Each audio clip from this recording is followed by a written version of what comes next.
మేషరాశి వారికి జూలై మాసంలో రాశి ఫలాలు ఎలా ఉండబోతున్నాయి ఈ వీడియోలో చూద్దాం. మేషరాశి అనగానే అశ్విని, భరణి 4 పాదాలు, అలాగే కృత్తిక 1వ పాదం వారు ఈ రాశి వారుగా పరిగణించబడతారు.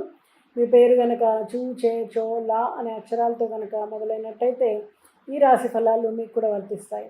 మరి మేషరాశి వారికి జూలై మాసం గమనిస్తే చాలా చక్కటి అనుకూలత కనిపిస్తోంది. గతంలో కంటే ఒత్తిడులు అధిగమించి కుటుంబంతో చక్కటి సమయాన్ని మీరు గడపగలుగుతారు. ఆర్థిక పరంగా మీకు మంచి పురోగతి ఉంటుంది. ఆరోగ్యపరంగా మాత్రం కొంత హెచ్చరికలు తీసుకోవాల్సి ఉంటుంది, జాగ్రత్తగా ఉండాల్సి ఉంటుంది.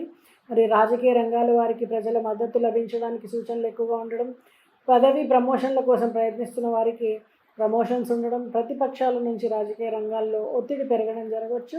మరి నటీనటులకు, దర్శకులకు, రచయితలకు కొత్త అవకాశాలు అంటే సినిమా కళారంగాల వాళ్ళందరికీ కూడా చిన్న వాళ్ళకు కూడా పెద్ద పెద్ద విజయాలు లభించేటువంటి అవకాశం ఉంటుంది. మరి స్టేజ్ ప్రదర్శనలు కానీ, ఆర్ట్ ఎగ్జిబిషన్స్ కానీ ఇలాంటివి ఏది చేసినా కూడా సక్సెస్ అవ్వడానికి ఎక్కువగా మార్గాలు ఉన్నాయి. మరి ఉద్యోగంలో కొత్త బాధ్యతలు, దాంతోపాటు పదోన్నతికి మార్గం ఏర్పడడం జరుగుతుంది. ఉద్యోగ మార్పు కోరుకునే వాళ్ళకి ఇది చాలా మంచి సమయం అని చెప్పచ్చు. కొంతమంది నూతన ఉద్యోగాల్లో చేరడానికి ప్రయత్నిస్తున్నట్టయితే వాళ్ళకు కూడా అనుకున్నట్టుగా చక్కటి అవకాశాలు లభిస్తాయి. మరి మీడియా, డిజిటల్ మార్కెటింగ్ రంగాల వారికి మంచి గుర్తింపు లభించడం, ఫాలోయింగ్ పెరగడం జరుగుతుంది. కమ్యూనికేషన్ స్కిల్స్ వలన చక్కటి లాభాలు ఉంటాయి. మరి వ్యాపారాలలో వృద్ధి కనిపిస్తుంది. కొత్త మార్కెటింగ్ స్ట్రాటజీస్తో మీరు ముందుకు వెళ్తారు. కొత్త మిషనరీని కూడా ఈ సమయంలో కొనుగోలు చేయడానికి అవకాశం ఉంది. విద్యార్థులకు అనుకూలమైనటువంటి ఫలితాలు ఉంటాయి. పోటీ పరీక్షలకు సిద్ధమవుతున్నటువంటి విద్యార్థులకు చాలా మంచి కాలం అని చెప్పచ్చు. విదేశీ విద్యా అవకాశాలు కూడా ఎక్కువ అవుతాయి. మరి జూలై నెలలో దూర ప్రాంతాలు కానీ, ఆధ్యాత్మిక అలాగే టూర్లు కానీ, యాత్రలు కానీ వెళ్ళాలనుకునే వాళ్ళకి చాలా అనుకూలంగా ఉంటుంది. చక్కటి పర్యటనలు చేస్తారు. కుటుంబం అంతా కలిసి మీరు టూర్స్ ప్లాన్ చేసుకుంటారు. మానసికంగా చాలా ప్రశాంతంగా, ఆనందంగా ఈ సమయం గడపడానికి అవకాశం ఉంటుంది. అలాగే పిల్లల వివాహం కోసం ప్రయత్నిస్తున్న వారికి వివాహ సంబంధాలు కుదరడం, అలాగే పిల్లల ప్రేమ అవకాశాలకి మీ ఆశీర్వాదం లభించడం జరుగుతుంది. అలాగే ఇంటర్నెట్, గ్యాడ్జెట్స్ రంగాల్లో పెట్టుబడులు లాభిస్తాయి. టెక్నికల్ ఉద్యోగాల్లో అభివృద్ధి కనిపిస్తుంది. డిజిటల్ మార్కెటింగ్, కోడింగ్ రంగాల్లో కూడా అనేక రకాలైనటువంటి అవకాశాలని సొంతం చేసుకుంటారు. ఇల్లు కొనుగోలు చేయాలనుకుంటున్న వారికి నెలలో మంచి డీల్స్ ఉంటాయి. ఇంటి మరమ్మతులు, ఇంటీరియర్ పనులు ప్రారంభించడానికి కూడా ఈ సమయం అనుకూలం.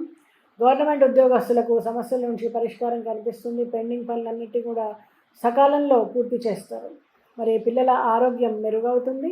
విద్యాభ్యాసంలో మంచి ఫలితాలు కనిపిస్తాయి. మరి స్పోర్ట్స్ కానీ, ఆర్ట్స్ కానీ అన్ని రంగాలలో కూడా పిల్లలు చక్కగా రాణిస్తారు. మరి పెళ్లి ప్రయత్నాలు విజయవంతమవుతాయి.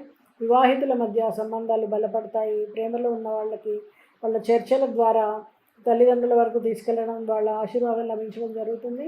బంగారం కానీ, వెండి కానీ కొనుగోలు చేయదలుచుకుంటే ఇది చాలా మంచి కాలం. స్థలం కొనుగోలు చేయడానికి యోగం ఏర్పడుతుంది. రియల్ ఎస్టేట్ రంగాల్లో కూడా లాభదాయకమైనటువంటి వ్యవహారాలు జరగవచ్చు. కోర్టు వ్యవహారాలు మీకు సానుకూలంగా పరిష్కరించబడేటువంటి అవకాశం ఉంది. దాని ద్వారా కోర్టులో మీకు ఆస్తి కానీ, లేదా ఇంకేదైనా విలువైనటువంటి ప్రాపర్టీ కానీ మీకు సొంతం అవడానికి ఆస్కారం ఉంది. అలాగే సంతానం కోసం తహతహలాడుతున్న వాళ్ళకి శుభవార్తలు వింటారు. అలాగే కొంతమంది హాస్పిటల్ ద్వారా అంటే చికిత్సల ద్వారా మీకు సంతానం పొందాలనుకుంటున్న వాళ్ళకు కూడా ఈ సమయం చాలా అనుకూలం. మరి మేషరాశి వారు ఆంజనేయ స్వామిని ధ్యానం చేయడం కానీ, అశ్వత్థ వృక్షానికి 7 ప్రదక్షిణలు చేయడం కానీ, ఆదివారం రోజున తులసి మొక్కకు నీళ్లు పోయడం కానీ, ఆదివారం రోజున సూర్యుడి ప్రార్థన చేయడం కానీ, గురువుల్ని సందర్శించడం కానీ చేయండి. మరింత చక్కటి ఫలితాలు పొందుతారు. శుభం.